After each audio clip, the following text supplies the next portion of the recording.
I'm Colleen. I'm Chris. Today we're going to be talking about our October trip to Star Wars Galaxy's Edge. Will the Force be with us, or will we perish within the depths of the eternal Sarlacc pits? Stay tuned. This is episode 3 of Disco Yetis.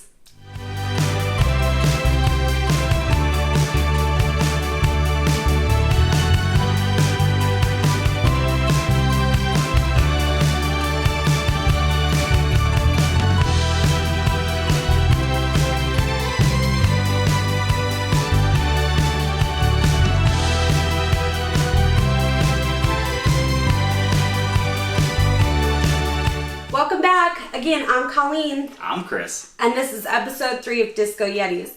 Before we get started today, I'd like to remind you guys to like, share, and subscribe to my page. That way you're up to date on all the awesome content that we hope to produce in the next couple weeks. So first things first, we do have a trip planned. Yes, and we want to talk a little bit about that. We're planning on going October 5th through the 9th. With our primary objective to visit Star Wars Galaxy's Edge. So I got very lucky because this is something that I wanted to do and that my brother, Chris, also wanted to do. So we were able to plan a trip together and we're really excited about that. Some of the highlights that we have coming up for this trip in particular is obviously Galaxy's Edge. We're both really excited about that. What would you say you are most excited about? So probably building a lightsaber. Yeah. Yeah, pretty excited. Yeah. I'm excited to see the Savvy's workshop experience. Excited to be able to put a lightsaber together. I don't know if I told you though. So I'm a huge Star Wars fan, as you can tell, and with my particular lightsaber, I'm kind of a lightsaber snob of sorts, right? So I've been doing a lot of research online at different lightsabers for a few years now, and there's a few that I've wanted for a long time. In comparison, in terms of the quality between the two, I think I like the ones that you could purchase online a bit better. Mm-hmm. Problem is, they're very expensive, and I also still want to do the Savvy's Workshop experience, because obviously that's going to be significantly cooler than clicking a bunch of buttons online and buying it from an online retailer.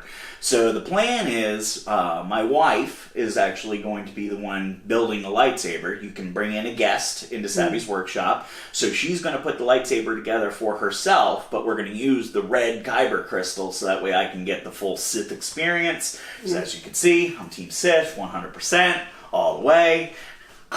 I'm Rebel Scum. I have nothing to say. Choke you. So the plan is I still want to get to see that experience. So Trish is actually going to build her lightsaber. I'm going to be there so that way I can be part of that experience. But I'm probably going to buy my lightsaber elsewhere because there's just more customization that you can get from one that's machine shopped somewhere else. Yeah, from what I've seen, the experience at Savvy's Workshop is not to be missed. So a couple of the videos that I've seen so far that have come out about Savvy's Workshop, people left and said, I honestly felt moved to tears over building a lightsaber, which sounds really, really cool. So we will be sure to have them cover that when they're in there as well. The Star Wars Galaxy's Edge at Disney World is going to be a little bit different than Disneyland in the sense of preparation for crowds. So every day they've announced that they're going to have extra magic hours from 6 a.m. to 9 a.m. so that folks that are staying on property have a chance to get a jump on getting to see Star Wars Galaxy's Edge. Hopefully during that 3-hour period, the land or the park doesn't hit capacity, but we will be sure to be there bright and early in the morning to make sure that we get in to experience everything there is to see there. Something I'm really excited about is the Oga's Cantina. So out in California right now, you're actually having to make reservations and they're placing a time limit on the amount of time that you're allowed to be in there. Interesting. 2-drink limit on that as well. But everything that I've seen that's come out from that cantina is really cool. All kinds of neat, really interesting concoctions, stuff to numb your mouth and souvenir glasses to take home. I'm a big Trader Sam's fan, so I think it's going to be a really fun experience. What do you think about the ride Smuggler's Run? So Rise of the Resistance isn't going to be opening until later this year, but we will get a chance to see Smuggler's Run, which people are saying is kind of a mix between Soarin' and Mission Space over at Epcot. So. Right. Now, Smuggler's Run is the Millennium Falcon. Right? Yes. Mm-hmm. Yeah. For those not in the know, I don't know. I was like, I think that's what it is. Yes, it is. Yeah. I mean, It's an iconic spot, right? Every video that I've seen online from the people who've been able to ride the version out in California, being able to sit in the cockpit of the Millennium Falcon is definitely a once-in-a-lifetime type experience, Yes. right? Like, you know, even if you weren't, you know, personally, I'm an X-Wing fan, you know, of all the there ships. are some X-Wings there, too. I'm a bigger yeah. X-Wing fan. I'm also Snowspeeder from Empire Strikes Back. You know, I'm definitely smaller cockpit kind of guy, but it's like walking into the set of the movie. Like, there's so much time in the movies is spent in the cockpit of the Millennium Falcon that it's like, you can't think of a more iconic ship to take control of, right? So I'm definitely excited about the opportunity. I also, you know, with the mission space analogy, I always get excited on mission space because there's like buttons you have to hit, and they don't actually matter, but at the same time, I act like... I get so serious. We will not land on Mars if I don't hit this button when it starts to blink, right? I'm the same way. So it's so stupid that I fall into that role every time, and yet at the same time I can't imagine riding the ride any other way. So yes, 100% I will be a part of the crew of the Millennium Falcon, hitting the buttons. You can count on me, 100%. Yeah, as I understand too, the boarding process is really interesting in that it allows you a chance to sort of explore the interior of the Falcon before you're able to actually get on the ride. So there should be plenty of time for photo ops or other exploration in that scenario too. So now, can we hide though? Can we like open up the cargo holds and hide? I'm like wondering because I want to hide until the end of the day when everybody leaves, and then just like take ownership of the Millennium Falcon. This is it. We're doing the Kessel Run now. Yeah, I mean, I've got a plan in mind. You know, I'm gonna get my lightsaber. No one's gonna mess with me. Right?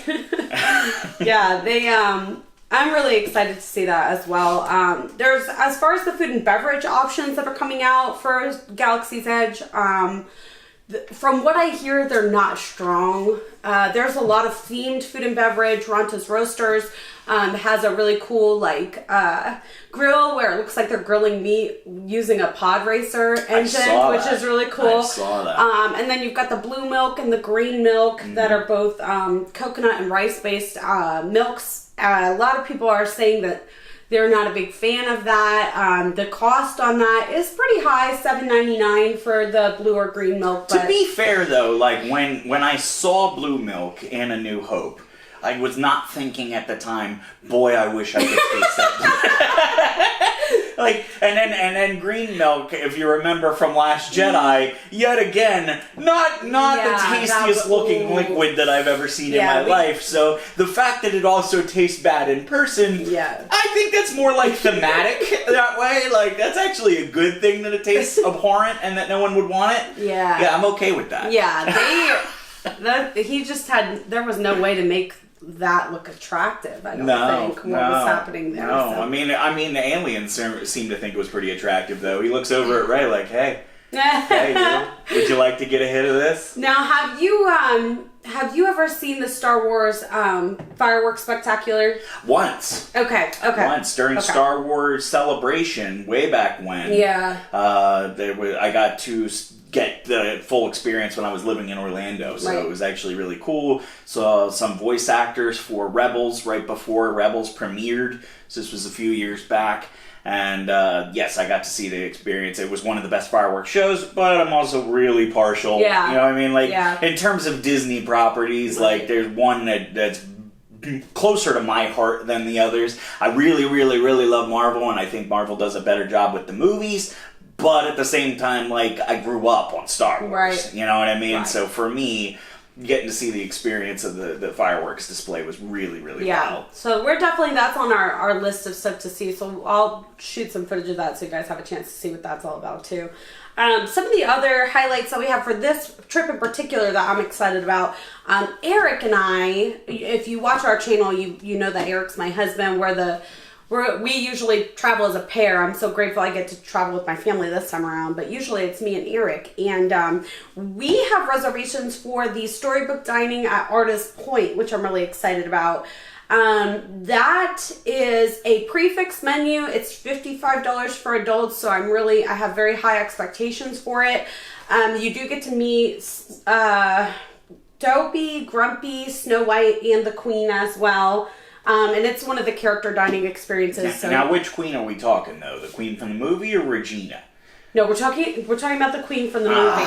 See, now I'm out. I was excited, and then my hopes have been dashed. Not Once Upon a Time dining, storybook dining, old school. So we'll be covering that. I'm really excited about that. We unfortunately had to cut it from an earlier trip, so this will be our first time getting a chance to experience it, and it looks really, really good. We luckily are going to be able to get to see Epcot Forever, so debuting October the 1st. Epcot will no longer be showing Illuminations in the evening. They will start to show Epcot Forever, which is a new fireworks and special effects spectacular. And one question I wanted to ask you that I was thinking about when I wrote that down as a highlight was, what, in your opinion, of all of the shows that they produce, all the parades that they produce, which one to you has the most moving soundtrack? I'm interested to know, because that for me was one of the things I cherished the most about Illuminations. Was the soundtrack in particular. Wasn't quite as annoying as the Main Street Electrical Parade, so it did enhance the experience. And I've seen where they are in the process of recording a new soundtrack to set this Epcot Forever too. So what would you say if you had to pick? What would be your favorite? I mean, you're hitting me out of nowhere with this. You didn't give me notes, so I'm not prepared for this question. What I will say is, I don't know about moving. You know what I mean? I'm definitely not as moved by these kinds of things. But in terms of memorable, the first one that always comes to mind for that, probably the only one that comes to mind right off the top of my head, is Phantasmic. Oh, yeah. For some reason, that and he's got the sparklers in his hands, and he's doing the thing. I'm pretty sure they're like Roman candles. I'm pretty sure that he stole Roman candles. That's not even the part. I'm pretty sure that's the part. We'll have to be sure to cover Phantasmic on this trip too. We'll have to go and cover it. Yes, and then I will get up and pretend that I have sparklers in my hands. It'll be great. If you don't subscribe right now, you're going to be missing out. I'm just saying. Yeah, so, yeah, I would agree with you. Phantasmic is really cool. I am so emotionally moved by soundtracks. Yeah, like, surprise. I get so emotional. I'm not the only one. Emotionally moved by soundtracks or people in costumes. Yeah, I mean, it really doesn't matter. Honestly, just the flight to Orlando. Pretty much, yeah. For me, golly, there are so many really great soundtracks, iconic, that they've produced over the course of the last couple decades. For me, I'd have to say Spectro, because I really like Spectro Magic. Yeah, right? Spectro Magic had those trumpets that ba-da-da-da-da-da-da-da, ba-da-da-da. But then they did have those scary people though too. No. With the lighted faces, and they were. I did not like. What were they called? That's gonna drive me crazy. Lighted face scary people. If I had to guess. Yeah, that part. I might venture out and say probably lighted face scary people. I know, that's very creative of me to come up with such a name, but I think it fits. Definitely for me, that's gonna be really exciting. Is the Epcot Forever. We'll be covering that for you guys. We're gonna get a chance, hopefully, fingers crossed, to ride the Disney Skyliner. So fingers crossed, it better be up and running. Yeah, well, it's just like little gondola system, for goodness sakes. They've been testing it for forever. Guys, get it together. So, yeah, the Disney Skyliner is a new transportation system that's going to be available to guests at certain select resorts like Pop Century, Art of Animation, the new Riviera Resort that opens December 16th. And it's only going to run currently right now to Hollywood Studios and to Epcot. And of course, with all of the wonderful things that are coming to those two areas, having an additional form of transportation is going to be 100% necessary for them. Agreed. So I'm really excited about this. It's been necessary for a long time. Let's be honest. I mean, the bus transportation, every time we've gone, we've stayed on property. And the one thing that I will say is that the bus transportation has been very, it's never consistent. We go, we have a wonderful bus experience, then we go and we sit at Disney Springs for 50 minutes and no bus comes. So it will be nice to have a more consistent form of transportation to get back and forth to the parks. We do have plans to see Toy Story Land. which is something that Eric and I have covered in a previous video, episode 2. If you haven't had a chance to go watch it, in episode 2 we actually get to see Toy Story Land for the first time, but now you and Patricia are going to get to see Toy Story Land. So is anything that you're looking forward to there? I mean, if I can somehow deface the Forky statue, that would be high up on my list of something I'd be We are looking not forward big to. Forky fans. No, We are not big no, Forky fans. not- I mean, I not hope a that Forky fan. I hope the movie proves me wrong, but I'm not a Forky fan right Not a now. Forky fan. Sorry about that. In all seriousness, is there anything in particular you're looking forward to? I mean, I like roller coasters, so anytime we're gonna add a new roller coaster to the repertoire, I'm in. Yeah. 100%. So Slinky Dog Dash, I'm very excited to get to ride Slinky Dog Dash.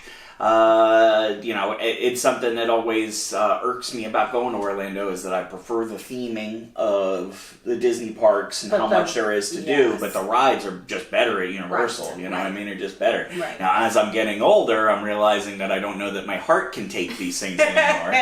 The last time I rode Rip Ride Rocket or whatever it was, like I started blacking out in the middle of the ride. I don't know what that was all about. Yeah. So, getting to ride a roller coaster though, I'm in 100%. That one's a fun one. It's got double launch, so it's a lot of fun. They look pretty wild. Yeah, They look pretty wild. That one's really fun.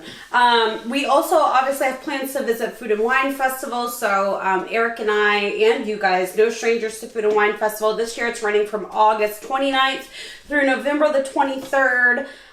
They've got all kinds of cute merch that they're starting to share photos of on Disney Parks blog. So if you're not on there, be sure to check that out because that is really interesting too.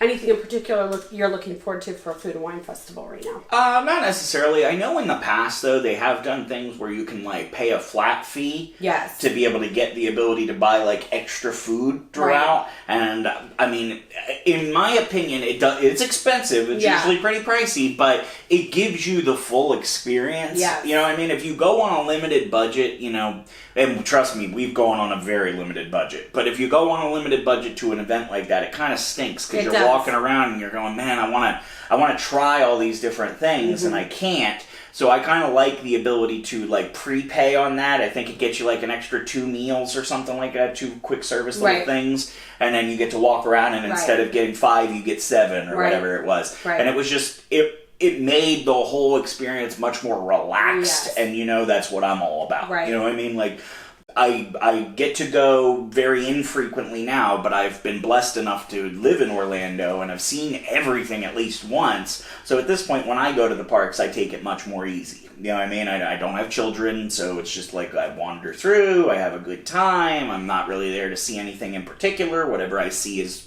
good enough for me. And getting to automatically know that my food is prepaid, I just wander around, and when I smell something good, I get to go grab one. I like that. It's fun. Yeah, that's what I've always done with my dining plan. So even in May, I was blessed enough to be able to go for the Mickey Mouse Club reunion, the 30th reunion of the all-new Mickey Mouse Club. And for that trip in particular, I did get the dining plan. And I had 6 snacks, I think, with that dining plan. It was just a short weekend trip. And I saved them all for my Epcot day. And then instead of having a quick service meal that day, I just went around and got a little bit of everything that I got. And I had the chance to try so much. I tried the street corn. I tried the lobster tail with lemon emulsion, the blackened shrimp and grits, all kinds of wonderful fresh flavors that I wouldn't have had the chance. When you look at the portion size, some of them are worth what you pay. Others are like, wow, it's $6 and it's just this little boat of food. It's spectacular. It's always really, really good.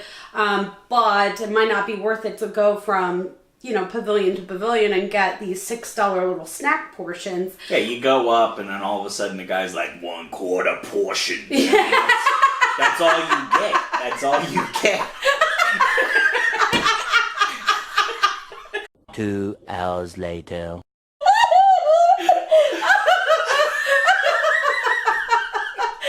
Wow! You are really good at that. Wow! That was unreal. Yeah, definitely. Yeah. 1/4 portion. That's all you get. That's all you get. That's all you get. Yep.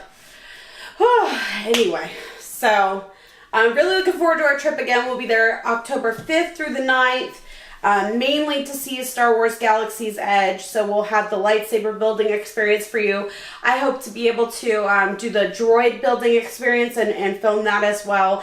Hopefully we'll be able to get into the cantina and that you won't need advanced reservations, or if you do, they make those available at that time of day. Right. So, anything else you want to add? Just that I'm really excited. You know, Yeah. it's my first trip to Disney in about 3 years.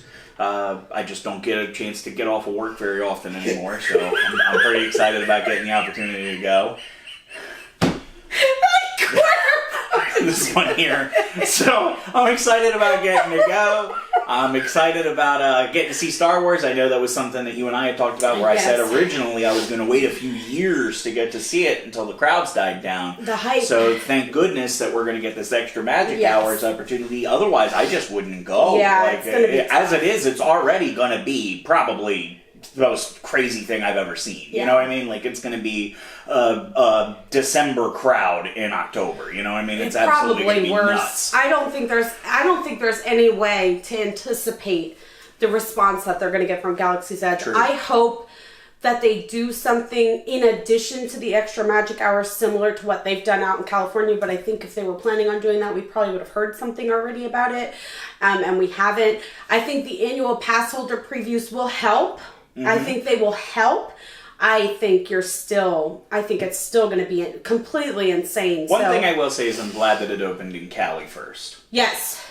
Yeah. It does give us a leg up because a lot of people have already been or have already planned their trip Yes. to go out there. The diehards have already gone and done what they needed to do. Yeah. So it's going to be bad, but I do think that it will be a bit more reasonable based on the fact that it already exists somewhere else and will have existed for several months. And I think holding Rise of the Resistance back and only debuting Smuggler's Also Run will true. also Yeah. was a good move on their part to help control the crowds. But I still think it's going to be insane. So we hope to accomplish everything in our that we spoke about today in our next trip. But literally, we have plans to give it a try the first day, and if we don't get in, give it a try the second day, and if we don't get in, give it a try the third day. So hopefully, We're getting in the first day. I hope so. I won't sleep the night before. Yeah, I'll make we're gonna. sure. I mean, we're gonna have I'm to. not get going there. all the way there and not getting this experience. So that's number one. I have a feeling we'll get it. I just think it's going to be a lot. I think it's going to be more crowded than anyone could anticipate as far as their plans are concerned. So this particular time around, we're going to carry very loose plans so that we can make some adjustments and hopefully get to see everything there is to see there. But And when we do, you'll get to see it too. yeah, be sure to like, share, and subscribe to our page so you have an opportunity to see all of the things that we have to bring you in regards to Galaxy's Edge. Again, that trip will be October 5th through the 9th, and we hope to see you in the next episode. Bye, guys. Thanks so much.